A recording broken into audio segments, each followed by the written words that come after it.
Welcome to Today in Prophecy Daily News in 15 minutes or less. It's news, but with the Bible to guide us because, folks, we need that. Well, check this out. Technocracy, it's all coming about. Are we about ready to enter into the technocrats' world of utopia? Plus a secret back channel involving Hamas, Qatar, and the U.S. secured Eden Alexander's release, and wait till you find out how Israel heard about that.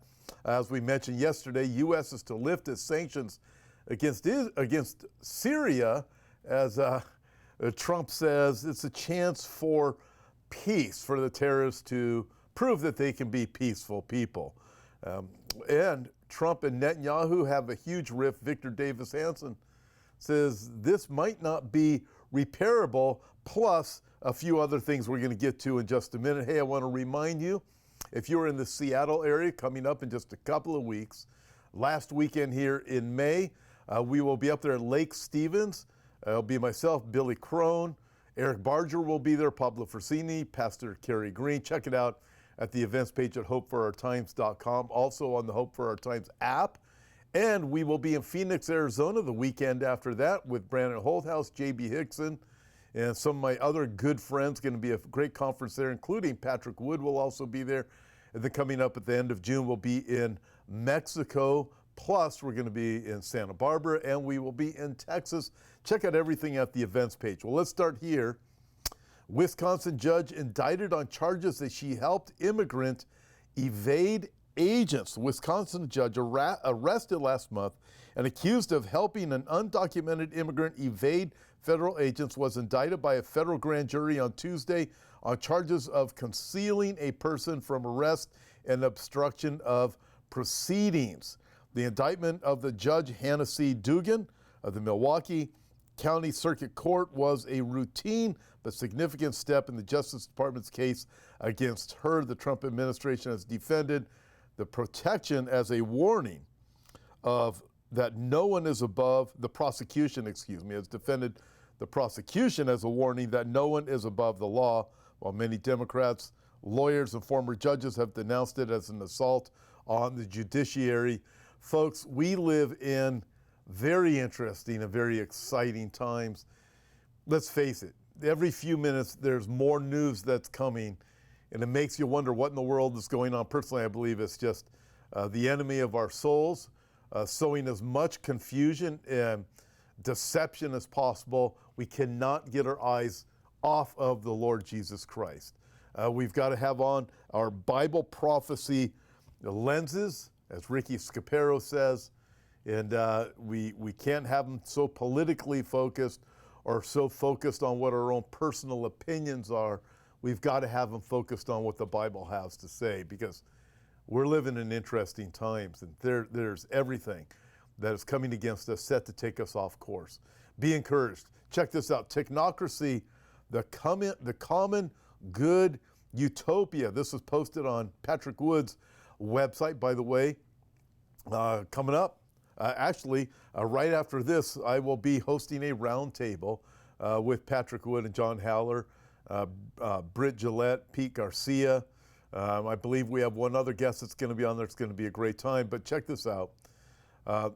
Imagine a world where the UN Sustainable Development Goals are achieved through increased centralized control. The digital revolution allows for unprecedented surveillance even while you work, and steering of all social and ecological systems. The regional governments emerge and force top-down management of all economic activity through a symbolic relationship between states, multinational companies, and NGOs. A few corporate monopolies, too big to fail, for example, employ massive amounts of social, behavioral, and even genetic data, along with automation and powerful artificial intelligence, AI systems, to maintain their hold over all industries and people. In this world, energy is distributed through massive fields of concentrated solar power. Once thriving family farms are now obsolete, giving way to systems managed by AI, robotics, and swarms of drones called agrobots. Real-time ecosystems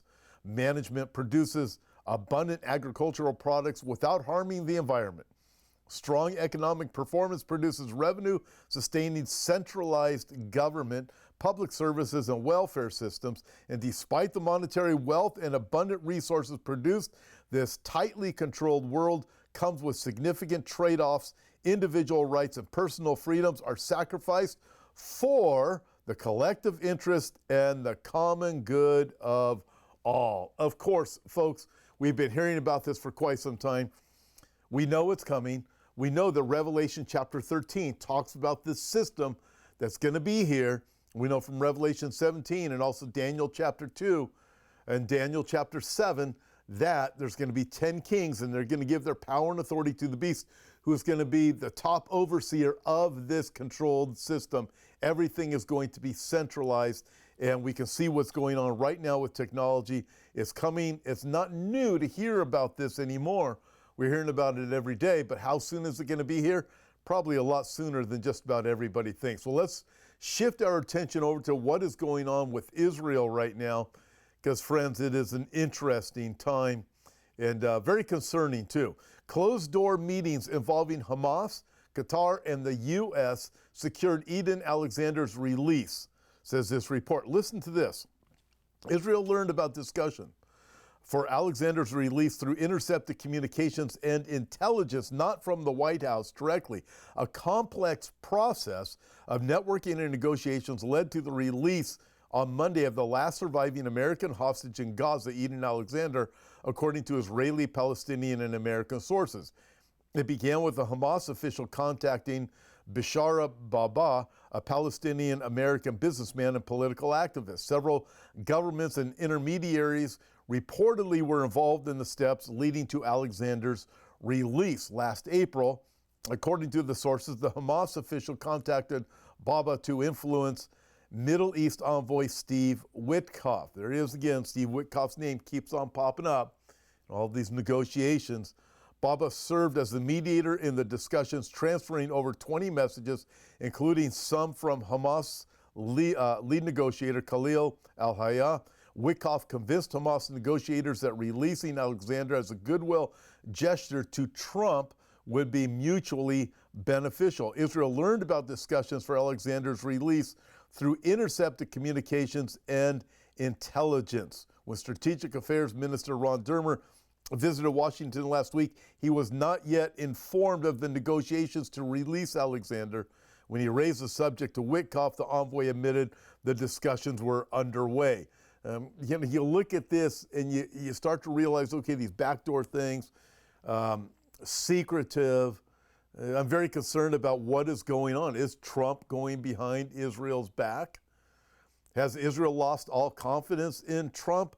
More to say on this. Listen to this. U.S. lifts sanctions on Syria to give country a chance at peace, says Trump. Talked about this in yesterday's news, but President Trump announced that he plans to normalize relations and lift sanctions on Syria's new government, marking a major shift in U.S. foreign policy.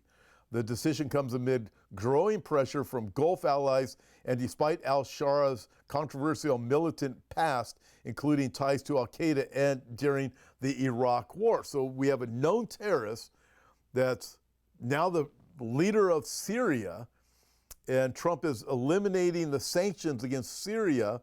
Israel knows that he is a huge threat. The Druze are already in trouble there. The Christians are already in trouble there because of this guy, and we're going to give peace a chance. This guy is a terrorist. Moving on from there, Zero Hedge reports Trump's rift with Bibi might be irreconcilable. That would be a nightmare scenario, says Victor Davis Hanson, from the perspective of Israeli interests. A report circulated last week alleging that Trump cut off all direct contact with Bibi after feeling manipulated by him.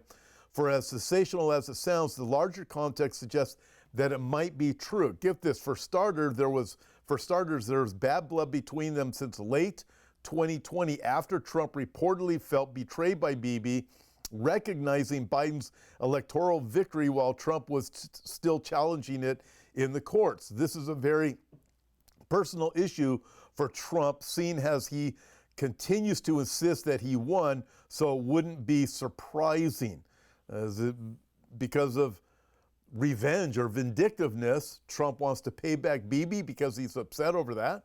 More recently, Bibi has been pressuring Trump to bomb Iran, which Trump doesn't want to do since a large-scale war in West Asia would offset his planned pivot back to Asia for containing China. In connection with that, Trump reportedly dismissed former National Security Advisor Mike Waltz due to him supposedly coordinating too closely with Israel. Also of relevance are the rumors that Israel was caught off guard by the U.S. resumption of talks with Iran and is against any agreement between them. Then there's the U.S.'s recent deal with the Houthis that excludes Israel, reports that the U.S. will delink Saudi recognition of Israel from their civil nuclear talks, and even speculation that Trump might recognize Palestine during his attendance at next week's Gulf U.S. summit in Riyadh. Together, it's self-evident that U.S.-Israeli ties are newly beset with a host of problems, thus lending credence to the earlier cited report about Trump cutting off all direct contact with Bibi. The rift might even be irreconcilable depending on Trump's next steps. Folks, we live in absolutely amazing times, but we need to remember also, whatever it is that Trump does, is he going to pull a rabbit out of the hat? Is he doing all of this and then he's going to be able to hold the Islamic countries at bay and deal with Iran? I mean, there's a lot of different speculation on this right now. I'm just looking at it and I'm saying, folks, it does not look good. It looks to me like Zechariah chapter 12, where the U.S. is heaving Israel away. We're done with that. We're going to get rid of them. Very concerning as I look what is going on there. So we'll see as things come out in the weeks and months ahead. But right now, I'm looking at God's word and I'm looking at what's coming across the news.